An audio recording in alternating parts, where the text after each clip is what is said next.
दे छनौटा की ले छनौटा। तो जनता अब वोट का छनौटा इनको दे रही है।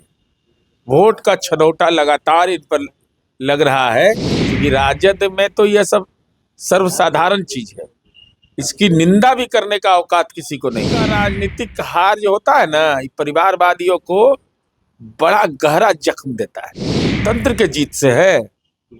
आप अगर फर्जी जीत हासिल कर लिया आपके नजरों में, तो आपको तो खुद रिजाइन करना चाहिए। पीआई, सीपीएम, माले सब इनसे दरकिनार कर रहा है। ऐ झुनझुना लेके बजा रहे हैं। कोई रोहिणी आचार्य वाला सवाल का जवाब नहीं दिए। जेडीयू एमएलसी नीरज कुमार हमारे साथ बातचीत करने के लिए हैं। आरजेडी सांसद सुरेंद्र यादव का एक वीडियो वायरल हो रहा है जिसमें खुलेआम वो अपने मतदाताओं को भी गाली दे रहे हैं। स्वाभाविक है ना, राज जिसका खाइएगा उसका गाइएगा। तो सुरेंद्र यादव जी सांसद हैं, लोकतंत्र के सबसे बड़ी पंचायत के सदस्य हो गए। अब बेटा को चुनाव लड़ाए, एक विधवा महिला से वो हार गया। और पूर्व में भी इनका दबंग छवि रहा है, लेकिन वो छवि धीरे धीरे तिलिस्म टूट गया। गया में दे छनौटा की ले छनौटा। तो जनता अब वोट का छनौटा इनको दे रही है। वोट का छनौटा लगातार इन पर लग रहा है। तो ये और स्वीकार कर लिया कि हमारे मतदाता हमारे नियंत्रण में अब नहीं है। समीकरण की राजनीति ध्वस्त। अब राष्ट्रीय जनता दल के पाले में हालांकि उम्मीद की नहीं जा सकती है, क्योंकि राजद में तो यह सब सर्वसाधारण चीज है। इसकी निंदा भी करने का औकात किसी को नहीं है। बयान पर प्रतिक्रिया देना तो अलग चीज है, परहेज करना, निंदा करना, ऐसे बयान से बचना, चूंकि वो भाषाई लंपटई से लड़ने की क्षमता राजद में है नहीं। तो राजद में है नहीं, जनाधार विलुप्त होते जा रहा है।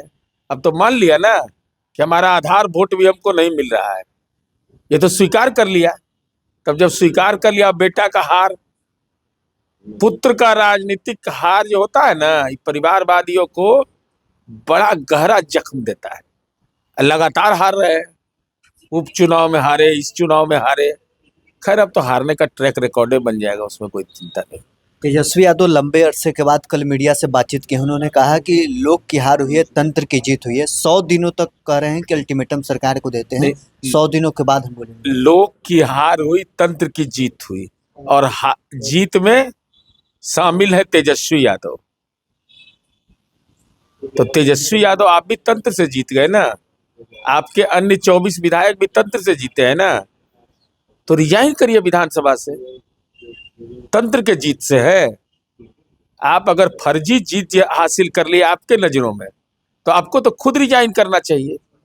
रिजाइन करके मिसाल पेश करिए। क्रिमिनल पॉलिटिकल सिंडिकेट का तमगा लेकर के आए थे। रमीज कहाँ है? रमीज कहाँ है जो रोहिणी आचार्य ने बोला जो हिस्ट्री सीटर है, गैंगस्टर है? क्या है उसका लोकेशन? देवा गुप्ता आपकी पार्टी का उम्मीदवार रहा मोतिहारी। अभी बिहार के पुलिस मुख्यालय ने मोबाइल नंबर जारी किया है, उस पर सूचना दीजिए, क्योंकि आपको तो सूचना होगा। आपके दल का नेता है देवा गुप्ता, वो कहाँ है? कौन उसको छिपा कर रखे हुए है? ये पुलिस की तो जिम्मेवारी है, लेकिन आपकी भी जिम्मेवारी बनती है तेजस्वी यादव। अब बिहार आ गए, खोज लिए। अब 100 दिन रहिएगा कि नहीं बिहार में? क्योंकि 100 दिन आपको रहना पड़ेगा बिहार में।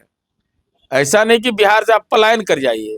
ये पलायन नेतृत्व करता है। अरे जब इनकी बात इनके गठबंधन के सहयोगी मानने को तैयार नहीं है, असहज है कांग्रेस। अभी शकील साहब ने बयान दिया ना कि कांग्रेस पार्टी को असहजता होती है। इस पर हिम्मत है बोलने का? बोले जरा, हिम्मत है तो बोलेंगे। सीपीआई, सीपीएम, माले सब इनसे दरकिनार कर रहा है। ऐ झुनझुना लेके बजा रहे हैं। कोई रोहिणी आचार्य वाला सवाल का जवाब नहीं दिए। घरों में डर लग रहा है। जो घर में डर गया वो पार्टियों में डरा हुआ होगा। पार्टी कार्यकर्ता से भी सामना नहीं कर रहे हैं।